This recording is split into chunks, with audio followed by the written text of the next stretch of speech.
જય માતાજી મિત્રો, રૂબી કિચન કિંગમાં તમારું સ્વાગત છે। તો આજે આપણે બનાવીશું એકદમ ટેસ્ટી ક્રિસ્પી અને બહાર બજારમાં લારી પર મળે તેવી પાણીપુરી, જે આપણે ફટાફટ બનાવીને તૈયાર કરીશું। તો પાણીપુરી તો બધાને ભાવતી જ હોય છે, તો તમે આ રીતના બહાર કરતાં ઘરે બનાવો, ફટાફટ પાણીપુરી બનીને તૈયાર થઈ જાય છે। ઘરે પાણીપુરી બનાવશો તો તમારો આખો પરિવાર એકસાથે પાણીપુરી ખાઈ શકશે અને તેનો આનંદ પણ તમે ઉઠાવી શકશો।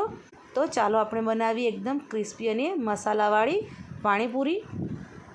તો આપણે ઇન્સ્ટન્ટ પાણીપુરીનું પાણી બનાવીશું। તો હવે આપણે પાણીપુરીનું પાણી બનાવી લઈએ। તો આ રીતના તૈયાર જ પાણીપુરીનો મસાલો આવે છે, તેને તો ફક્ત તેને પાણીમાં જ નાખવાનો હોય છે અને આપણું પાણી બનીને તૈયાર થઈ જાય છે। તો આ પેકેટ 60 રૂપિયાનું આવે છે, તમે જોઈ શકો છો કિંમત। આ મસાલાથી એકદમ સરસ પાણીપુરીનું પાણી બને છે। તો આપણે પાણી બનાવી લઈએ।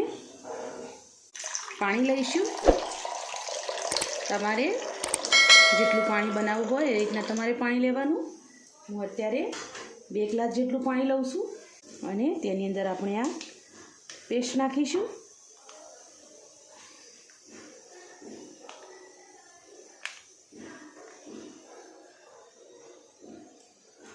બે મોટા ચમચા જેટલી પેસ્ટ નાખી છે, જરૂર પડશે તો આપણે ફરી બીજી નાખીશું।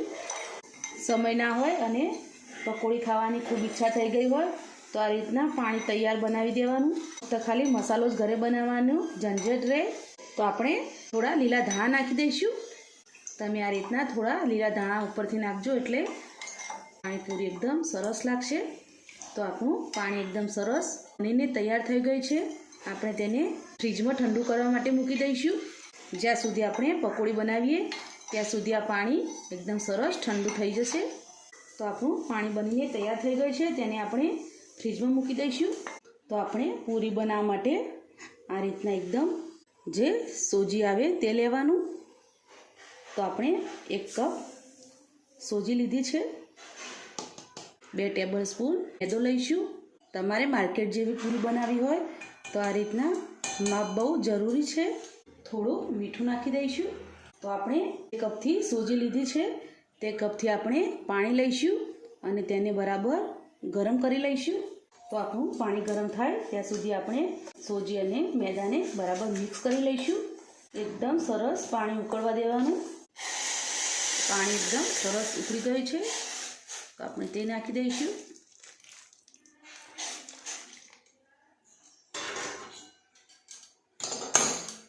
આ રીતના ચમચી વડે મિક્સ કરી લેવાનું। આ પૂરીની અંદર તમારે ઠંડુ પાણી નહીં નાખવાનું, આ રીતના એકદમ સરસ ઉકળવા દેવાનું અને પછી જ પાણી નાખવાનું। તો ઠંડુ થાય પછી તેને હાથ લગાવવાનો, ત્યાં સુધી હાથ નહીં અડાડવાનો। ફક્ત આપણે 2 મિનિટ માટે આ રીતના બરાબર મિક્સ કરી લઈશું। આની અંદર કોઈ મોણ નાખવાની જરૂર નથી હોતી। મોણ નાખશો તો તમારી પૂરી એકદમ નરમ પડી જશે, ક્રિસ્પી નહીં થાય। અત્યારે આ લોટ થોડો ઢીલો છે, પણ 15 થી 20 મિનિટ માટે તેને ઢાંકીને રહેવા દઈશું, પછી એકદમ સરસ કઠણ થઈ જશે। તો 20 મિનિટ માટે સોજી ફૂલે ત્યાં સુધી ઢાંકી દઈશું। તો તેને આ રીતના કપડાથી ઢાંકીને મૂકી દઈશું। તો આપણે 20 મિનિટ પછી લોટને ચેક કરી લઈશું। તો લોટ એકદમ સરસ સેટ થઈ ગયો છે। તો હવે આપણે થોડું ટીપા જેટલું જ આપણે ઉપર તેલ નાખીશું અને લોટને બરાબર મસળી લેવાનો। વધારે નહીં નાખવાનું, ફક્ત 2 ટીપા જેટલું તેલ નાખવાનું અને એકદમ લોટને આ સારી રીતે આપણે મસળી લઈશું। તો 2 થી 3 મિનિટ માટે આપણે લોટને બરાબર આ રીતના સ્મૂથ કરી લીધો છે। આ રીતના લો લઈ લેવાનું અને લોટને ઢાંકીને મૂકી દેવાનું। તો થોડો મેદો નાખી દઈશું, થોડોક જ લેવાનો અને આપણે સરસ એકદમ મોટી રોટલી વણી લઈશું। તો આપણે આ રીતના આટલી થિકનેસ રાખવાની રોટલીની, બહુ જાડી નહીં અને બહુ પતલી પણ નહીં વણવાની। તમે નાના નાના લુવા કરીને પણ પૂરી બનાવી શકો છો, પણ આ રીતના તમે કોઈ મોલ્ડ હોય તેનાથી બનાવશો તો ફટાફટ પૂરી બનીને તૈયાર થઈ જશે અને શેપ પણ એકદમ સરસ આવશે પૂરીનો। આ રીતના આપણે બધી પૂરી બનાવી લઈશું। તો આપણે બધી પૂરી બનાવી લીધી છે। તો હવે ખાસ જ્યારે તમે પૂરી બનાવો ત્યારે તેને આ રીતના કોઈ કપડા ઉપર જ પૂરી પાથરવાની, તેને પ્લેટમાં કે થાળીમાં નહીં લેવાની, નહીં તો તમારી પૂરી ચોંટી જશે. તો આપણે એક એક પૂરી એકદમ સરસ પૂરી બનીને તૈયાર થઈ ગઈ છે.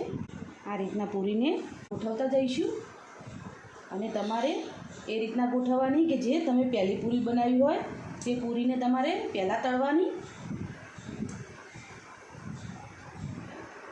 તો આ રીતના બધી પૂરી આપણે કપડા ઉપર મૂકી દીધી છે. તમે પ્લાસ્ટિકની કોઈ થેલી હોય તેની પર પણ પૂરી રાખી શકો છો. તો આપણે તે રીતના જ બીજી રોટલી બનાવી દઈશું. તો આપણી બીજી રોટલી પણ આ રીતના સરસ વણીને તૈયાર કરી લીધી છે. તો તેમાંથી પણ આપણે આ રીતના પૂરી બનાવી લઈશું. તો આપણે આ રીતના બધી પૂરી બનાવીને તૈયાર કરી લઈશું. તો તમે જોઈ શકો છો આપણી બધી પૂરી બનીને તૈયાર થઈ ગઈ છે. તો આ રીતના કપડા ઉપર પાથરી દીધી છે. હવે આપણે ગેસ ઉપર તેલ ગરમ કરવા માટે મૂકી દઈશું. તો આપણે તેલ એકદમ સરસ ગરમ થઈ ગયું છે. તો આપણે આ રીતના એક એક પૂરી નાખવાની અને આ રીતના થોડી દબાવીશું એટલે એકદમ સરસ તમે જોઈ શકો છો પૂરી સરસ ફૂલી ગઈ છે. તો આપણે આ રીતના પૂરીને નાખતા જઈશું અને પ્રેસ કરતા જઈશું.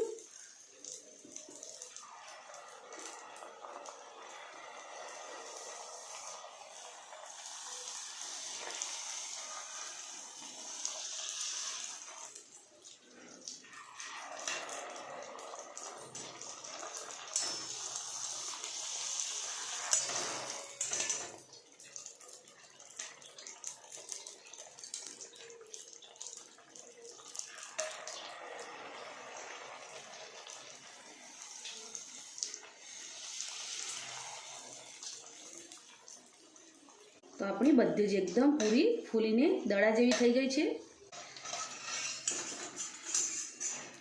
તો આપણી પૂરી એકદમ સરસ તળાઈને તૈયાર થઈ ગઈ છે. આ રીતના બધું જ તેલ નિતારી દેવાનું. તો આપણે એ રીતના જ બીજી પૂરી પણ તળી લઈશું.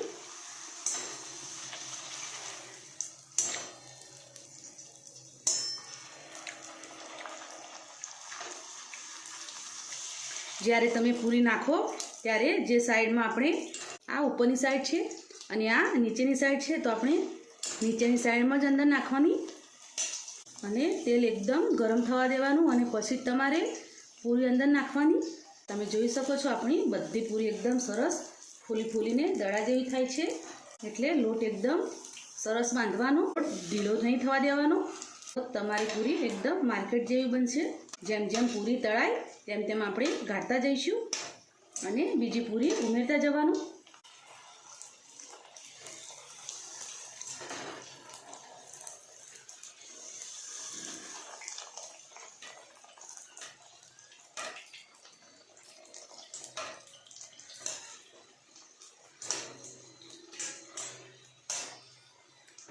તો આ રીતના આપણે બધી પાણીપુરી તળીને તૈયાર કરી લઈશું.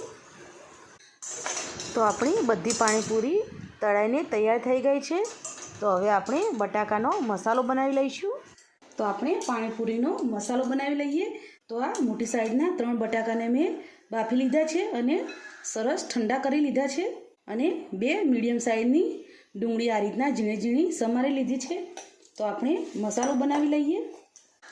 તો આપણે બટાકાને આ રીતના મોટા વાસણમાં નાખી દઈશું અને તેને બરાબર મેશ કરી લેવાનું. એકદમ સરસ બટાકા ચડી ગયા છે. મેસરથી પણ મેશ કરી શકો છો અને હાથ વડે પણ કરી શકો છો. તો બટાકા મેશ થઈ ગયા છે. તેની અંદર આપણે થોડી ડુંગળી નાખીશું, લાલ મરચું પાવડર નાખીશું, મીઠું નાખીશું, 1 ચમચી શેકેલા જીરાનો પાવડર નાખીશું અને થોડો આમચૂર પાવડર નાખીશું અને લીલા ધાણા નાખી દઈશું.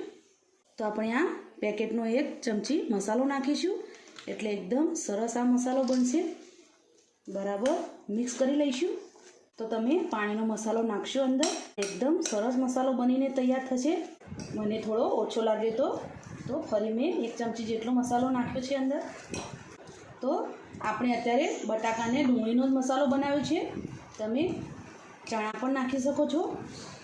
પાણીપુરીમાં ભરવાનો મસાલો બનીને તૈયાર થઈ ગયો છે. તો હવે આપણે પાણીપુરી સર્વ કરી લઈશું. આપણી પાણીપુરી બનીને તૈયાર થઈ ગઈ છે. તમે જોઈ શકો છો બધી પાણીપુરી એકદમ સરસ ફૂલીને દડા જેવી થઈ છે. તો એકદમ સરસ ક્રિસ્પી બની છે. તો આપણે પાણીની અંદર બુંદી નાખી દઈશું અને બરાબર મિક્સ કરી લઈશું.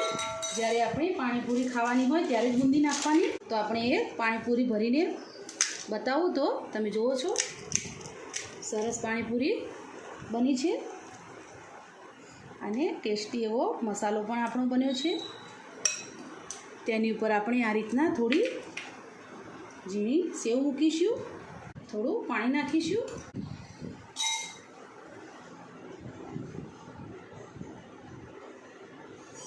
તો આપણી ટેસ્ટી એવી પાણીપુરી બનીને તૈયાર થઈ ગઈ છે. તમે જોઈ શકો છો લુકમાં એકદમ સરસ લાગે છે. એકદમ ક્રિસ્પી પાણીપુરી બની છે.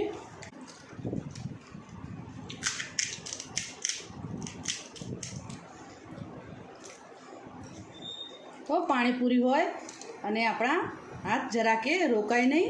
તમે આ રીતના મસાલાવાળી પણ પાણીપુરી ખાઈ શકો છો.